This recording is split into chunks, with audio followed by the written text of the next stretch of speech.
다큐멘터리 역사를 찾아서 제383편 출정 노동정벌. 우왕 14년 정월, 서기로는 1388년에 해당하는데요. 이 시기에 국왕인 우왕의 측근에 있으면서 남의 토지와 노비를 거침없이 탈점하는가 하면 말을 듣지 않으면 모질게 매질을 하는 등 폐악을 일삼은 무리가 있었습니다. 영삼사사 임견미, 순군 상만호 염흥방, 부만호 독일부 등이 그들이었습니다. 그런데 염흥방이 자신의 집 종인 이광을 시켜서 밀직부사 조반의 땅을 빼앗자 이 조반이 화가 나서 이광을 살해하고 그의 집을 불태워버린 사건이 벌어집니다. 화가 난 염흥방은 우왕에게 조반이 반란을 일으켰다고 참소했고, 우왕은 하는 수 없이 조반에게 현상수배의 명을 내리게 되죠. 결국 붙잡힌 조반은 염흥방 등의 모진 고문에도 불구하고 꼿꼿한 모습을 보입니다. 자, 여기까지는 지난 시간에 소개한 내용인데요. 이러한 사태를 간파하고 있던 우왕이 비밀리에 최영의 집으로 가서 밀담을 나누고 돌아옵니다. 아마도 조반의 옥사에 대한 대책을 논의했겠죠. 지금 조반은 어찌하고 있느냐? 어제도 염흥방으로부터 모진 문초를 받았음에도 오히려 염흥방과 임견미 등을 나라의 큰 도적이라 꾸짖으면서 당당한 모습을 보이고 있사옵니다, 전하. 하면 조반에 대한 신문을 또 한다더냐? 그러하옵니다. 헌데 염흥방과 임길미 등이 조반을 문초하려고 순군으로 가서 옥관과 대관들을 모두 모이라고 했으나 아무도 나오지 않고 있사옵니다. 대관들이 거부하는 바람에 신문이 이루어지지 않고 있다. 과인이 지금 순군옥으로 갈 것이다. 아마도 우왕은 전날 최영과 밀담을 나누면서 무엇인가 대비책을 세워두었던 모양입니다. 들으라! 죄 없이 옥에 갇혀 문초를 당하고 있는 조반과 그의 모친을 즉시 석방하도록 하라. 그리고 의원을 보내서 조반의 상한 몸을 치료하도록 하라. 예, 전하!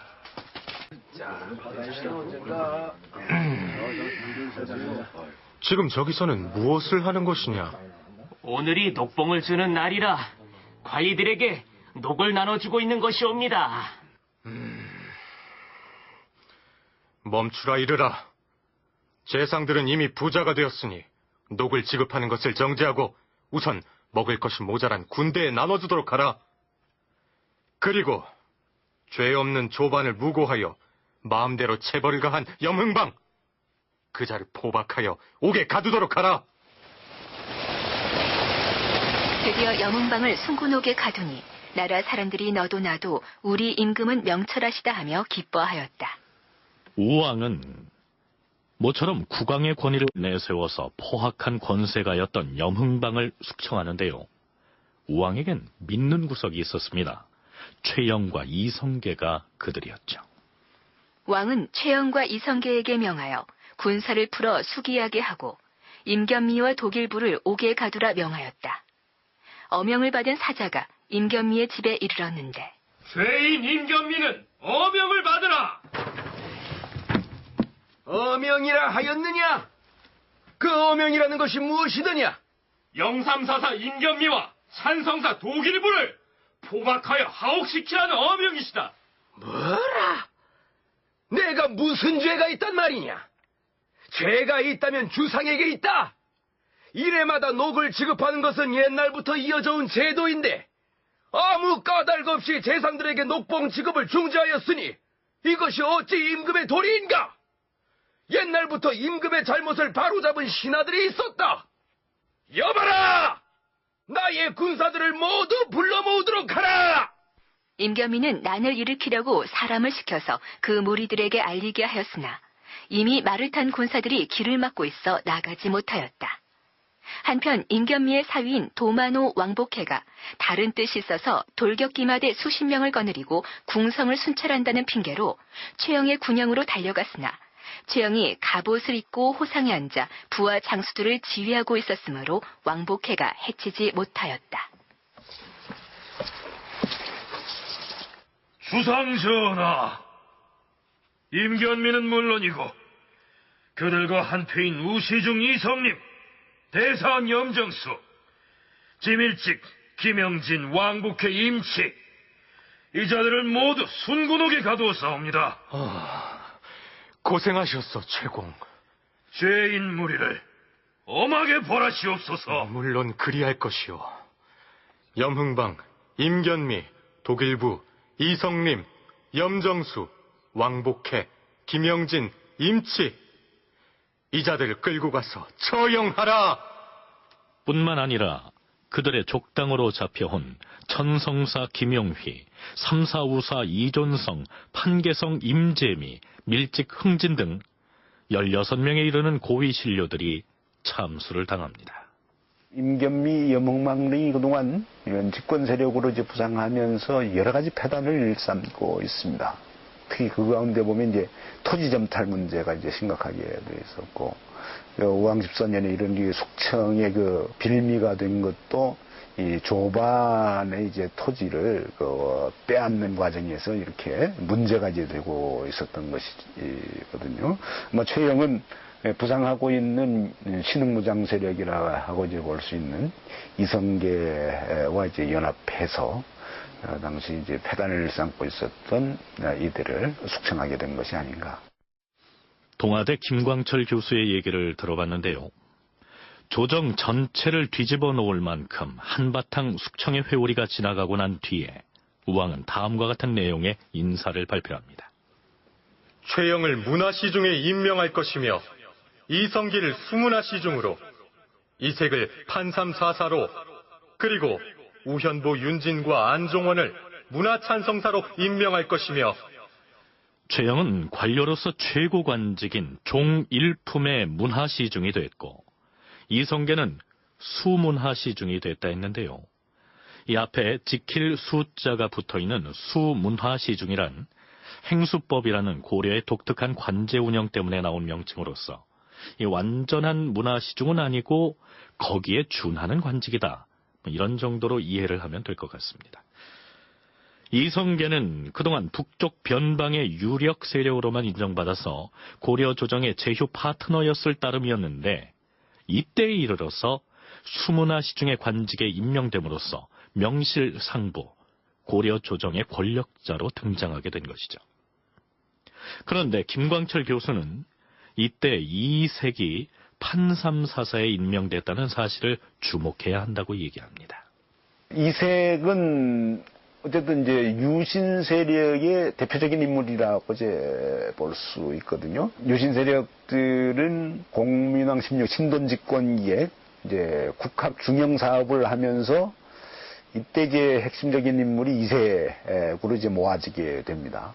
이색 앞에 이제 이재현이 주도해왔던 유신층들이 그 이제 바톤을 이제 이색이 이어받게 되는데, 그 이후 끊임없이 이제 성장해오는 과정에 요 사건을 이제 겪으면서 이색이 이제 판삼사사의 지위에 오르게 되고, 이색을 중심으로 해서 이제 유생층들이 이제 결집되는. 그러니까 임견미, 염흥방 등을 숙청한 이 사건은 최영, 이성계 등의 무장 세력과 이색으로 상징되는 유신 세력이 결합해서 일으킨 것이다. 이렇게 볼 수 있겠죠. 자, 그렇다면 그 전까지 조정 권력을 쥐락펴락했던 이인임은 어떻게 됐을까요? 고려사조례에는 이렇게 적혀 있습니다. 광평부원군 이인임을 경상부에 유배했으나 최영은 이인임이 자신을 두둔하여 준 것을 은덕으로 생각해서 우왕에게 청하였다. 비록 이님이 죄를 지었다 하나 그동안 계책을 결정하고 대국을 섬겨서 나라를 안정시켰사오니 그 공이 허물을 덮을 만하옵니다. 그리하여 마침내 그 자제까지 용서하였다. 나라 사람들은 임견미 염흥방의 옥사에 큰 도적이 그물에서 빠져나가 버렸다라고 하였다. 최영이 사사로운 정에 이끌려 큰 도적을 살려줬다는 얘기죠. 우왕 14년 2월. 최공, 큰일 났습니다. 서북면 국경 수비를 담당하는 군용에서 긴급한 소식을 알려왔는데, 그곳 접경 지역에 무슨 변이 생겼단 말이냐? 원나라가 요동도사 이사경이란 자를 압록강 건너 우리 지역으로 보내서 곳곳에 방을 붙였사온데, 여기 그 자들이 붙인 방 하나를 떼어 가져왔사옵니다. 어디 보자.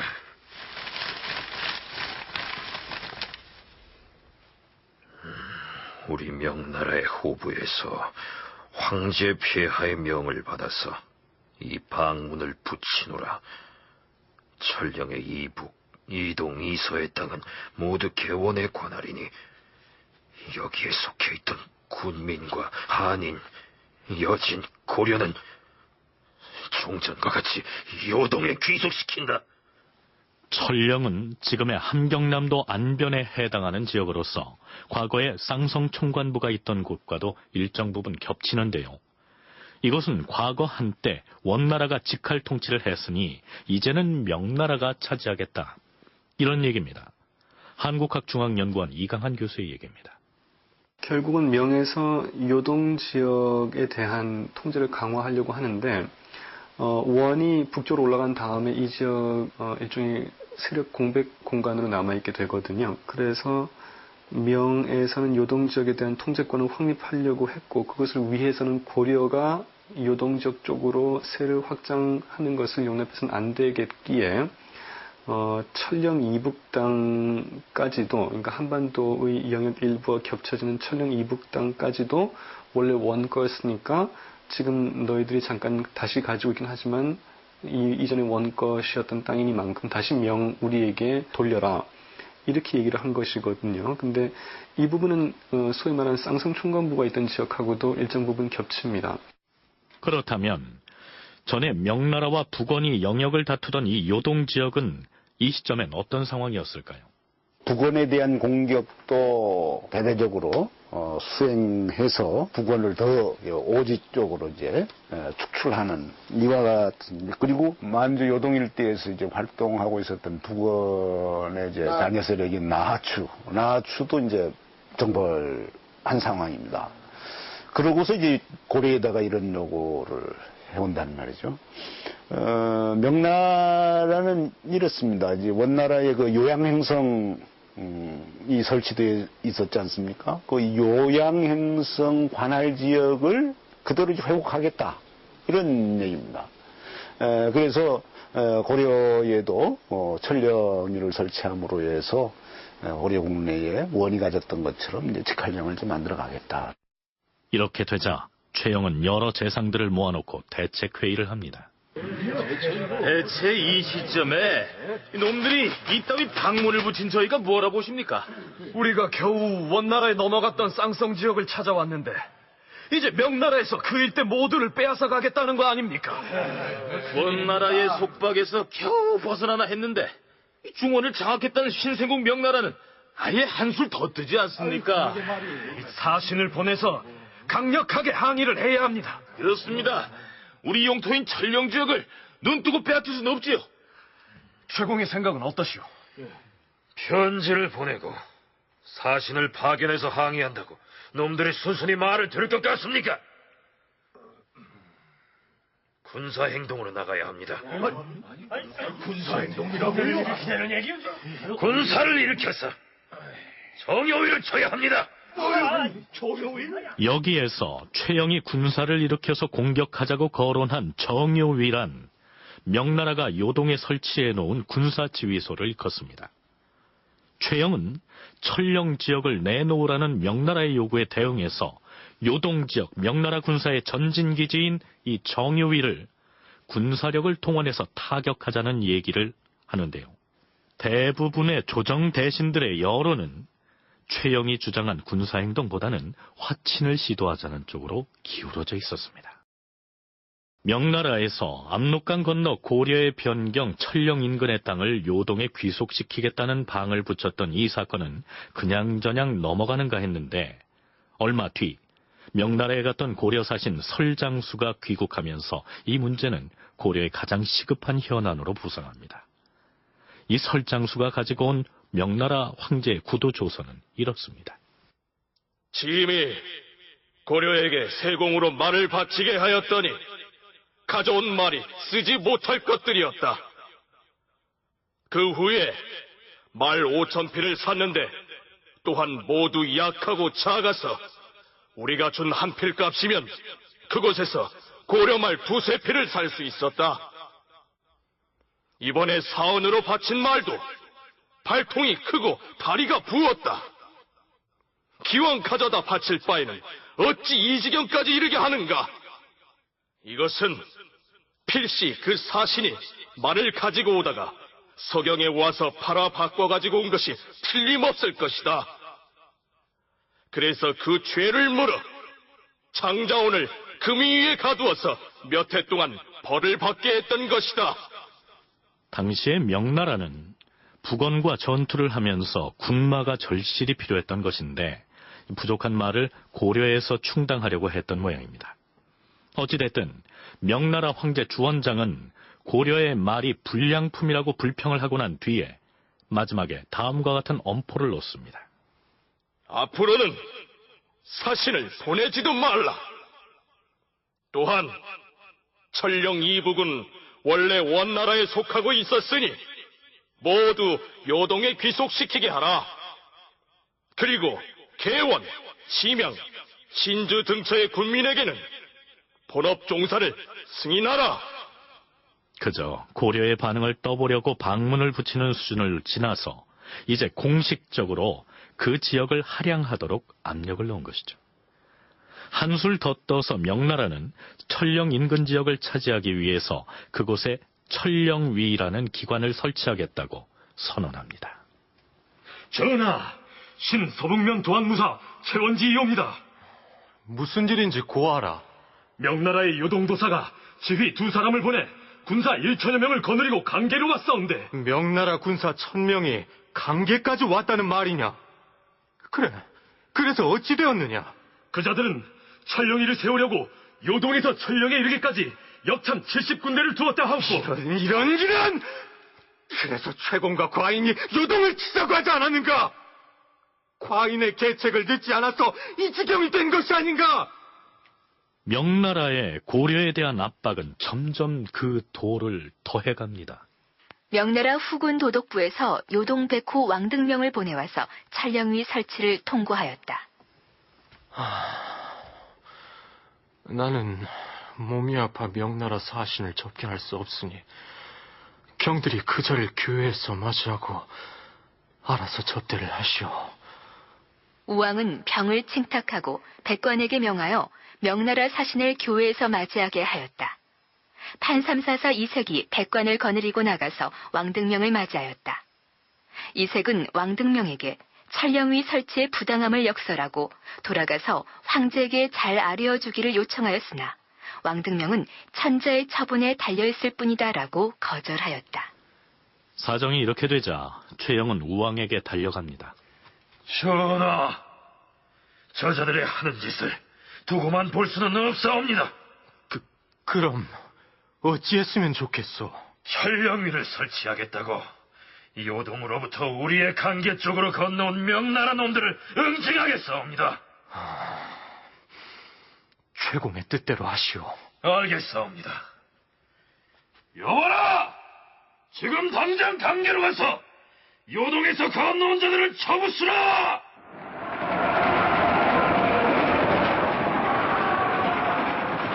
요동 군사로서 찰령위 설치를 위해 강계로 건너온 자들을 공격하니 죽은 자가 모두 21명이나 되었다. 이렇게 되니 명나라와 화친을 해야 한다는 강화로는 점점 더 그 입지가 좁아진 셈이죠.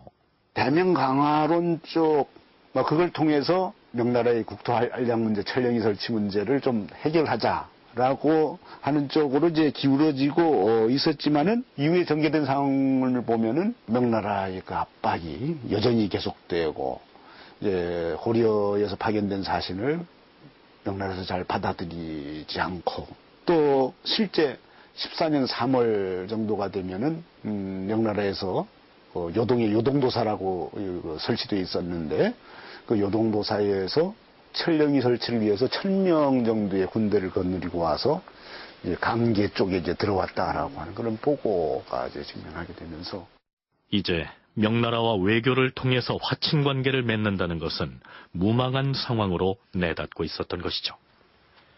경들은 들으시오. 과인은 모처럼 사냥을 나갈 것이오. 서쪽으로 행차하여 해주의 백사정으로 사냥을 갈 것인데 세자와 왕비들은 한양으로 옮겨 거처하도록 하시오. 그리고 최공은 과인을 따르시오. 예, 전하. 우왕은 사냥을 핑계로 도성을 떠나 해주 쪽으로 떠납니다. 이 사서에는 왕이 사냥을 한다고 일컬었지만 실상은 요동을 치려는 것이었다. 이렇게 기록하고 있습니다. 우왕과 최영의 경우 군사를 동원해서 요동을 공격하겠다는 생각이 확고하게 굳어져 가고 있었고 이 사냥 행차 자체가 요동 공격을 위한 움직임이었다고 할 수 있겠죠. 자, 그런데 여기에서 한 가지 궁금한 점이 있습니다. 명나라에서 철령위를 설치하겠다고 압박을 하고 있는 상황이라면 그 지역의 군사를 파견해서 방어태세를 든든하게 갖춤으로써 명나라 군사를 막아내려는 조치를 취하면 될 텐데 어째서 군사를 몰고 압록강을 건너가서 명나라 영역인 요동 지역을 선제 공격하겠다고 나선 것일까요? 이강한 교수는 우왕과 최영의 요동정벌 계획을 압록강선을 지키기 위해서 압록강선을 조금 넘어가는 것이라고 정리합니다. 압록강선 자체를 유지하기 위해서 압록강선을 조금 넘어서는 부분까지도 공략을 하는 것이 도움이 될 거라는 판단이 작용했을 수도 있고 또 실제로 공민왕 때에도 압록강선을 넘어가서 압록강 이서 지역을 일정 부분 공격하는 경우들이 있습니다. 요동 내로 어느 정도나 깊숙이 들어가려고 했는지는 알 수 없지만 일단 요동 지역 공략을 구상했던 것 자체는 일단 압록강선을 명확하게 유지를 하고 인근 지역에 대한 고려의 입지를 최소한 유지하기 위해서였던 것으로 짐작만 될 따름입니다. 국왕인 우왕과 당대 최고의 실권을 가진 무장 최영이 요동 정벌을 진행시키고 있었으나 이때 강력하게 요동으로의 원정을 반대하고 나선 사람이 있었습니다. 이성계였습니다. 그해 4월 1일 봉주에 머무르고 있던 우왕이 최영과 이성계를 부릅니다. 과인은 요양을 치기로 결심하였소. 허니 경들은 나라의 명운이 달린 이번의 요동정벌에 힘을 다해야 할 것이오. 그런데 뜻밖에도 이성계가 반대론을 펴고 나섭니다. 이 이성계는 4가지 이유를 들어서 자신의 주장을 뒷받침하는데요. 이것이 바로 그 유명한 이른바 사불가론입니다. 전하, 지금 출정을 하셨사오나 4가지의 불가한 점이 있사옵니다. 요동정벌에 나서지 말아야 할 4가지라. 어디 말해보시오. 예, 전하. 우선 우리 고려가 소국의 처지를 망각하고 대국을 거역하겠다 하니 그것이 한 가지 불가요. 여름에 군사를 동원하니 2가지 불가요. 국력을 모두 기울여서 원정에 나서면 외적이 빈틈을 노려 대대적으로 침공할 우려가 있으니 3가지 불가요. 지금은 여름철 장마 때이므로 활에 먹인 나교가 풀리고 대군이 역질에 걸릴 우려가 있으니 4가지 불가이옵니다. 사서에서는 이성계가 이렇게 말하자 우왕도 그 내용을 듣고 참못 그럴듯하게 여겼다라고 적고 있습니다. 이강한, 김광철 2 교수의 얘기를 차례로 들어보시겠습니다. 중국을 상대로 공격을 하는 것이 어떤 파장을 가져올지가 예측이 어려운 상황이었고 당시 외적이 다소 수그러지긴 했지만 병력을 한반도 북방으로 뺐을 경우에 외구가 쳐들어오게 될 경우 방비하기 어려웠을 테니 이런 우려도 적신한 거였다고 할 수가 있습니다. 활의 악교 문제도 그렇고 전염병 창궐도 다 있을 수 있는 일들이니까 그런 우려를 제공했다는 것 자체는 평가를 해야 될 것 같습니다. 다만 문제는 백전노장인 최영 또한 이런 부분들을 몰랐을 리는 없을 테니까 그럼에도 불구하고 최영이 요동 정벌을 강행했다면 이런 부분들에 대해서도 생각은 있었을 겁니다.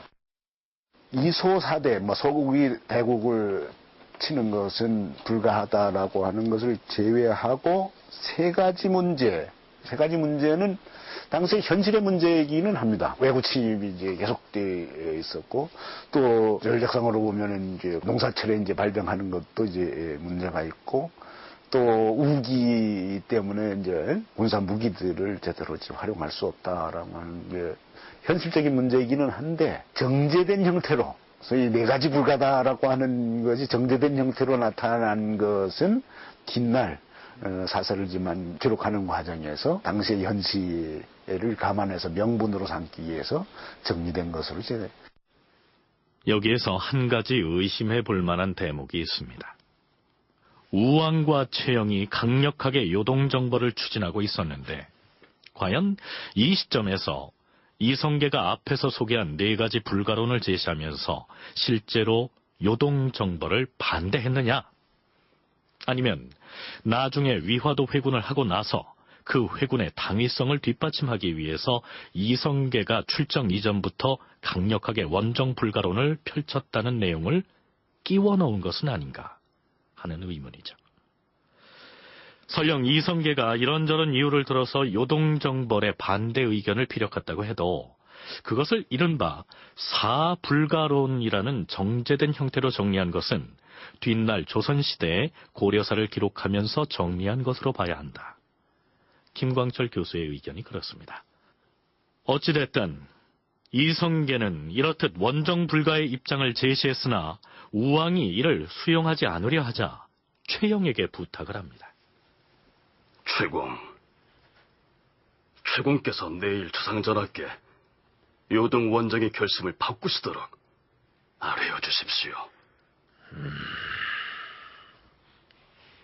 그렇게 하겠소.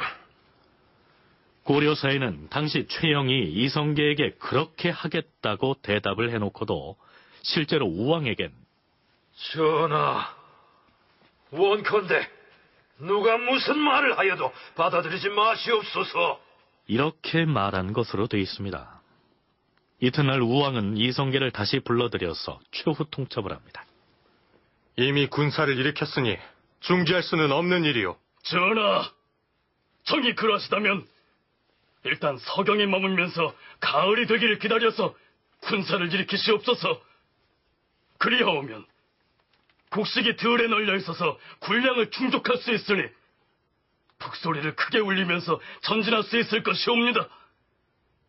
지금은 출병할 때가 아니오며 설령 출병하여 요동의 한 성을 함락시킨다 하더라도 한참 비가 와서 군사가 전진할 수 없사오니 더군다나 군량이 떨어지면 화만 초래할 것이옵니다. 그대는 이자송을 보지 못하였는가?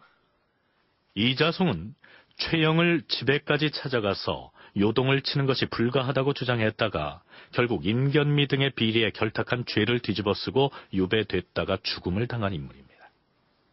그러니까 우왕이 이성계에게 이자송을 보지 못했느냐고 한 것은 강한 경고의 의미를 담고 있는 것이죠. 고려사에는 이때 이성계가 하는 수 없이 물러나오면서 장차 백성들이 화를 입을 것이 염려되어서 눈물을 흘렸다라고 적고 있습니다. 고려는 드디어 요동정벌에 나섭니다. 우왕은 평양에 머물면서 여러 도의 군사 징발을 재촉하고 압록강에 부교를 만들도록 지시하고 대오군 배구에게 책임을 맡겼다. 또한 도성 안팎의 승려들을 징발하여 원정에 참여하게 하였다. 최영을 팔도 도통사에 임명할 것이며 창성부원군 조민수를 좌군 도통사에, 그리고 이성계를 우군 도통사에 임명할 것이다.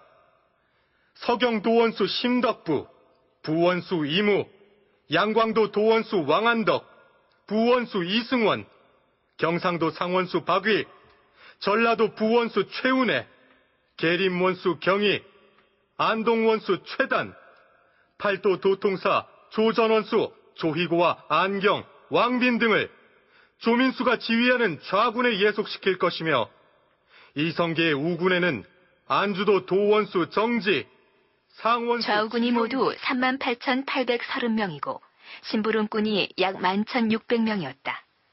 왕은 또한 동지밀직 이광보에게 명하였는데 돌아가서 개경과 서강에 주둔하면서 왜적을 방비하라는 것이었다.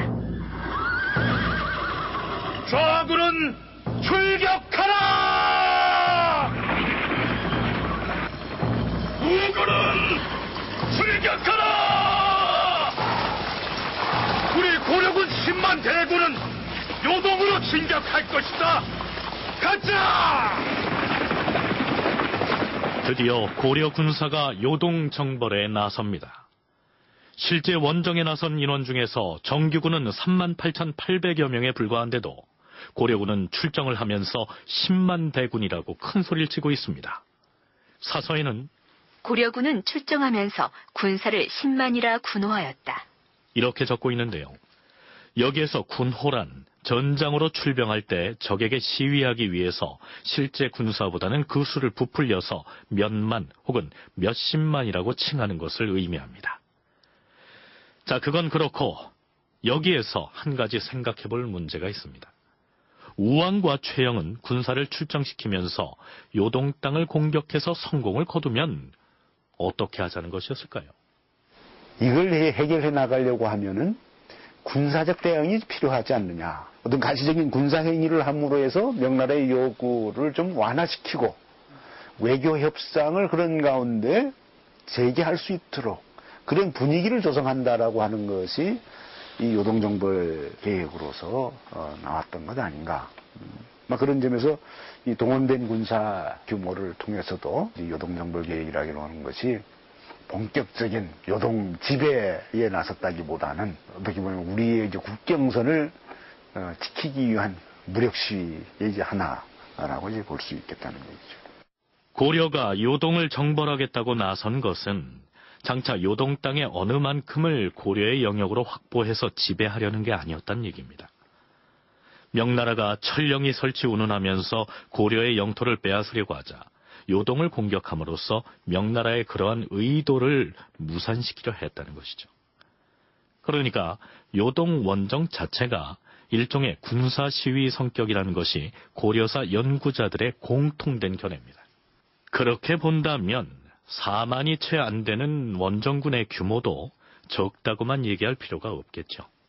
설령 요동정벌이 성공했다고 하더라도 일정 규모 이상의 인구를 적극적으로 거기로 삼인시켜가지고 요동적 실제적인 고려 강역으로 만들 수 있는 게 아니라면 결국은 고려 정부 또한 요동을 점령하기보다는 명의 요동 지역의 군사력을 집중하면서 고려를 위협하는 상황을 피하는 데 더 목적이 있었던 것으로 봐야 될 것 같습니다.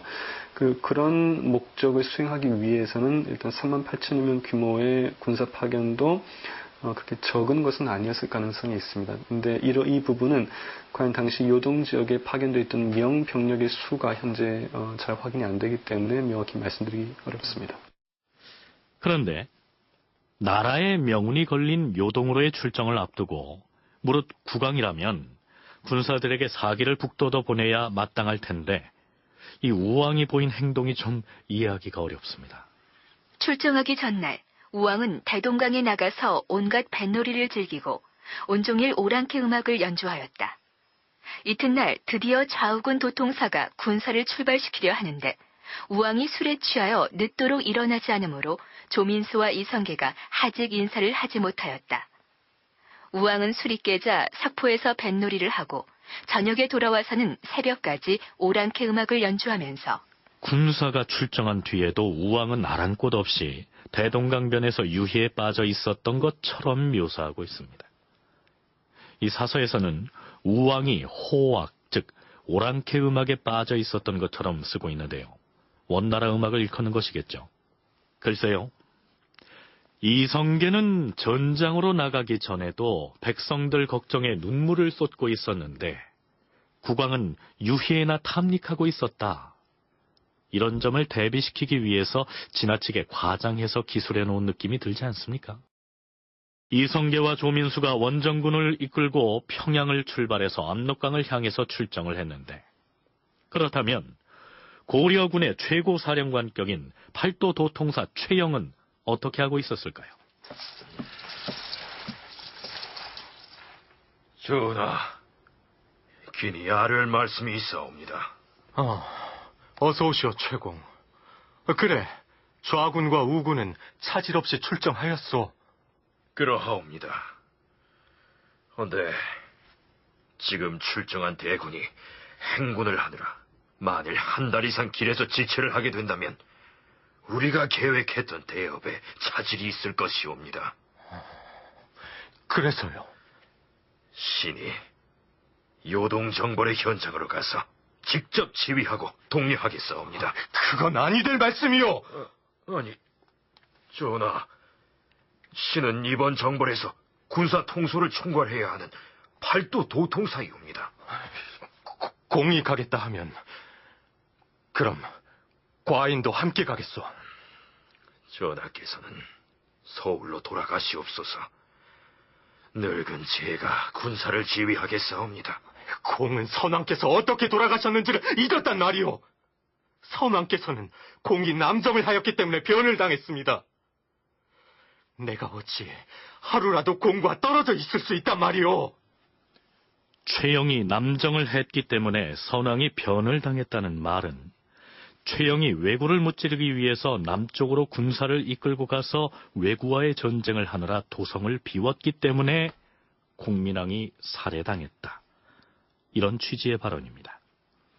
그렇다면 우왕은 서울인 개경에 남지 않고 왜 부득불 최영을 따라서 평양으로 와서 눌러앉았을까요?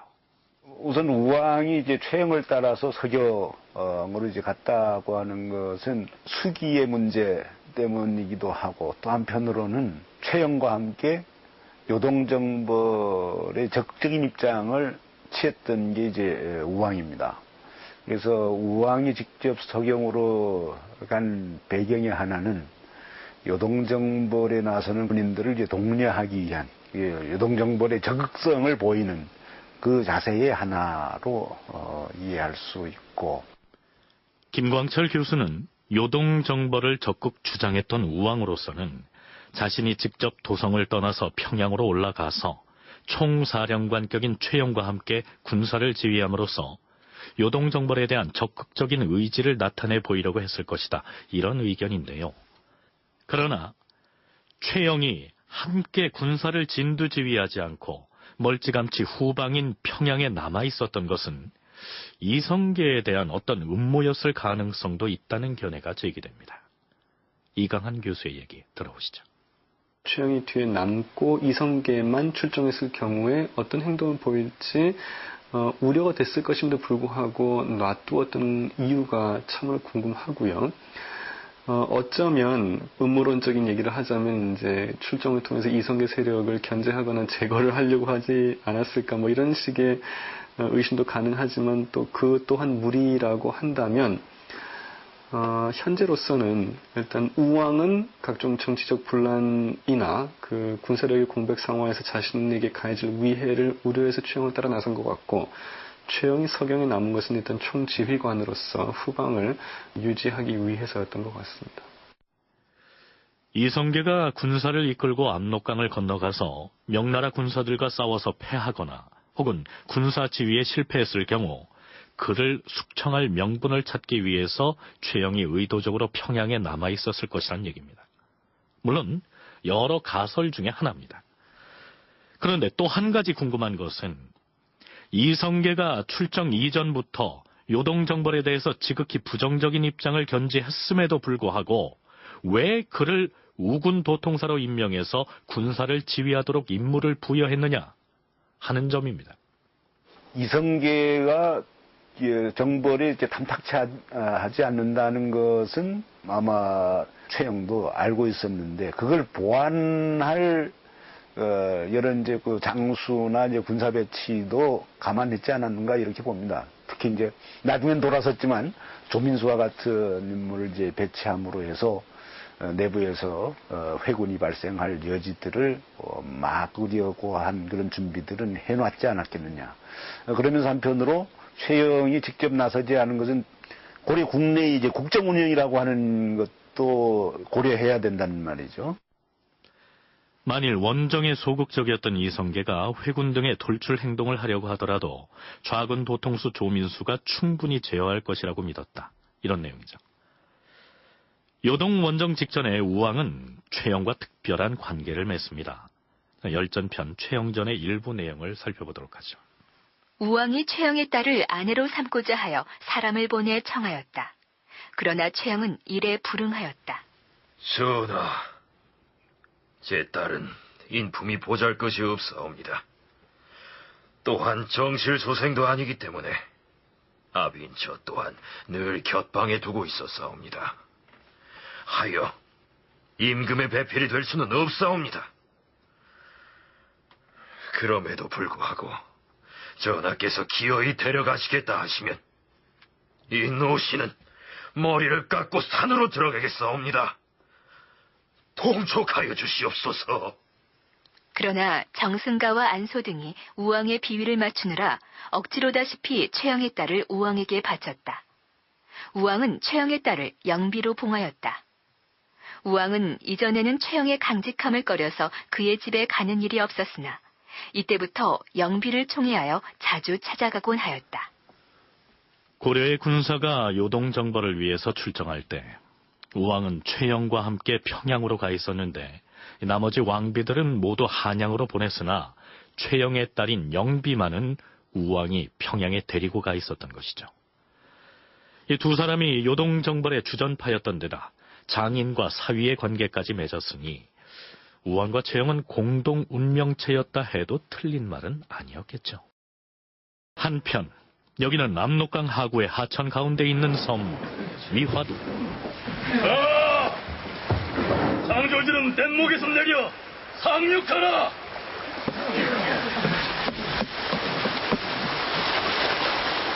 장군, 우리 우군은 드디어 위화도로 모두 이동하였어.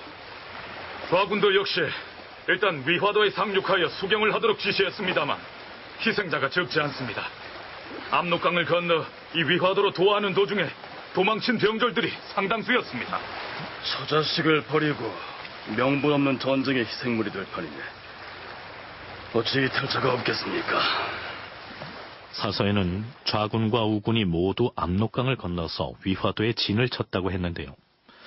어떤 연구자는 모두가 압록강을 건넌 게 아니라 일부 선발대만 뗏목을 타고 건너가서 위화도에 머물러 있었을 것이라는 견해를 밝히기도 합니다. 고려사에는 이성계와 조민수가 이끄는 원정군이 위화도에 도착하기 전에 고려의 일부 군사들이 요동 지역으로 들어가서 산발적으로 약탈 수준의 군사 행동을 했던 것으로 기록하고 있습니다. 이성원수 홍인계와 강계원수 이혁이 먼저 요동 지경에 들어가서 그곳 명나라 사람들을 죽이고 노략질을 하고서 돌아오니 우왕이 기뻐하며 비단을 하사하였다. 그런데 얼마 뒤 우왕과 최영이 머물고 있는 평양으로 뜻밖의 통신문 한 통이 날아듭니다. 좌우군 도통무사, 즉 이성계와 조민수가 보낸 글이었습니다. 그 내용은 이렇습니다. 주상전하, 우리 군사가 뗏목을 타고 간신히 강을 건너 싸우나 압록강 정면에 있는 큰 내가 비로 인하여 물이 불어서 첫째 여울을 건너다가 물에 빠져 죽은 군사가 수백 명이나 되어 싸웁니다. 그런데 둘째 여울은 그보다 더 깊사옵니다. 그러므로 지금 우리 군사는 하천 한가운데 있는 섬에 주둔하면서 공연히 군량만 소모하고 있사옵니다. 앞으로도 요동성까지의 사이에는 큰 내가 많이 있어서 건너기가 곤란할 것 같사옵니다.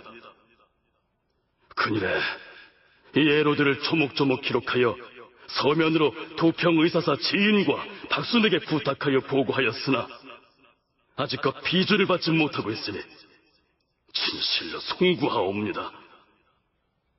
그러나 큰일을 당하여 할 말을 감추고 침묵하는 것은 오히려 불충이니 어찌 죽는 것이 두려워서 잠자코 있겠사옵니까? 여기까지는 압록강을 건너서 요동으로 진격하는 데 애로가 많다는 얘기로서 일선에서 군사를 지휘하는 지휘관이라면 의당할 수 있는 발언이라고 치부할 수 있겠는데, 자, 그 뒤부터는 다분히 정치적인 주장이 등장합니다. 전하, 대저 소국이 대국을 섬기는 것은 나라를 보존하는 도리인 바, 우리 나라는 삼한을 통일한 이후 근실하게 대국을 섬겨왔사오며 선왕이신 공민왕께서 홍무 2년에 명나라의 신하로서 복정을 맹세하며 보내신 글에 자손 만대 길이길이 신하가 되겠다라고 하시었고 그 정성이 지극하였사옵니다. 전하께서도 공민왕의 뜻을 계승하여 매년 조공하는 예물을 한결같이 황제의 지시대로 보내시었으므로 황제께서 특별히 전하의 자귀를 봉하여 주셨사옵니다. 이것은 종묘사직의 복이며 또한 전하의 성덕이옵니다. 이번에 명나라의 유지휘가 군사를 영설하고 와서 천령위를 설립한다는 말을 듣고 우리 고려에서는 밀직 제약 박이중을 파견하여 명나라 황제에게 글을 올려 천령위 설치에 불가함을 역설하였사오니 이 계책이 대단히 옳았사옵니다. 그런데 이제 그 회답도 기다리지 않고 갑자기 대국을 침범하니 이것은 사직과 생민의 복이 되지 못할 것이옵니다. 자, 얼핏 들어도 명나라에 대한 대단히 사대적인 내용으로 읽히는데요.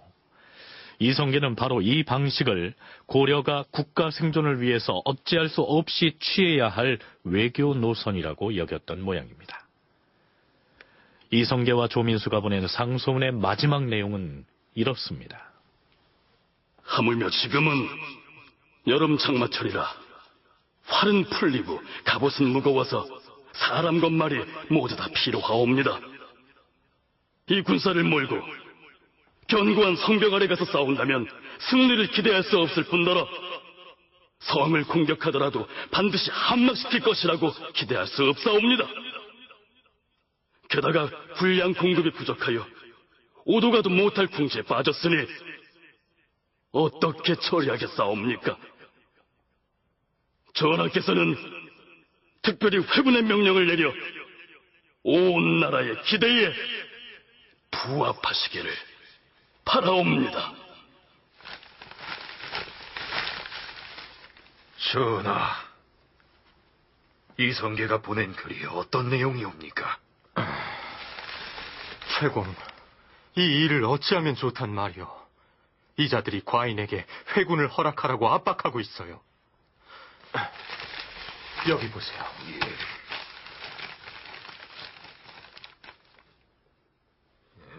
이런 불충한 자들이 있나? 감히 전하께 회군을 허락하라고 협박을 하고 있지 않사옵니까? 어찌하면 좋겠소, 최공. 염려 마시옵소서. 당장에 사람을 보내서 요동으로 진군하도록 주상 전하의 엄한 명령을 전하겠사옵니다. 그렇다면 이성계는 왜 위화도에서 요동으로 진격해 보지도 않은 상태에서 군사를 돌리려고 했을까요? 막상 가보니 기후 조건이나 하천을 건너는 문제 등 제반 여건에 애로가 있어서 회군을 하겠다는 것처럼 돼 있는데요. 조상 대대로 동북면 지역을 기반으로 삼아서 군사 행동을 해온 이 이성계가 그러한 지리적 여건을 사전에 모르고 있지 않았을 것이라는 점을 감안하면 뭔가 다른 의도가 읽히지 않습니까? 이강한 교수는 이렇게 분석합니다. 그 이성계 일파가 이렇게 성장할 수 있었던 것은 당시 왜군과 홍건적을 격퇴해야 될 임무를 맡았던 수많은 무장들 중에서 그가 유일하게 여진들의 전술 전략이라든가 그 지역의 환경 같은 것에 굉장히 조예가 깊었기 때문이거든요. 그 부분에 조예가 깊었던 것만큼 출정을 해서 어느 정도 성과를 거둘 수 있었을 것임에도 불구하고 회군을 한 것은 결국은 의도적인 것으로 봐야 될 것 같습니다.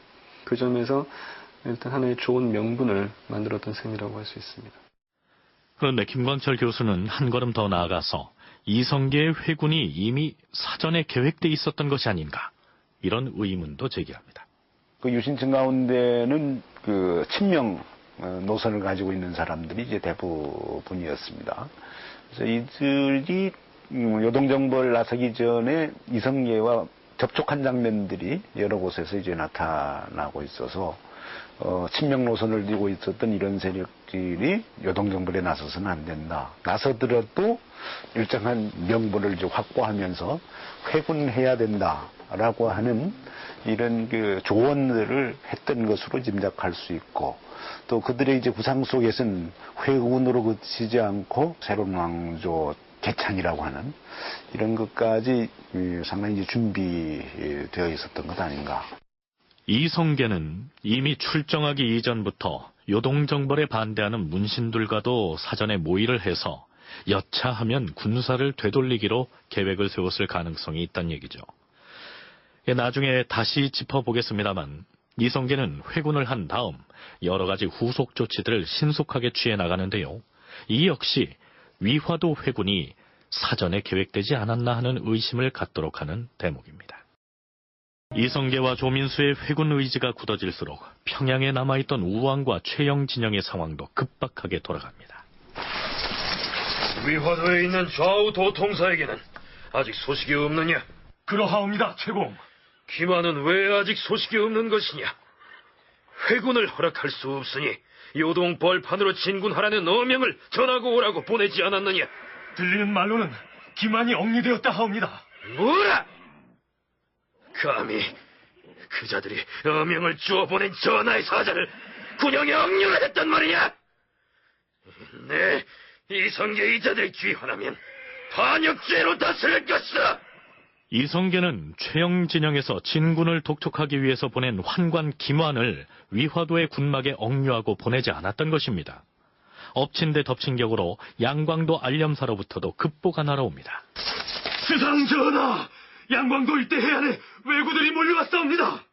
40척이나 되는 배를 타고 진궁에 왔사옵니다.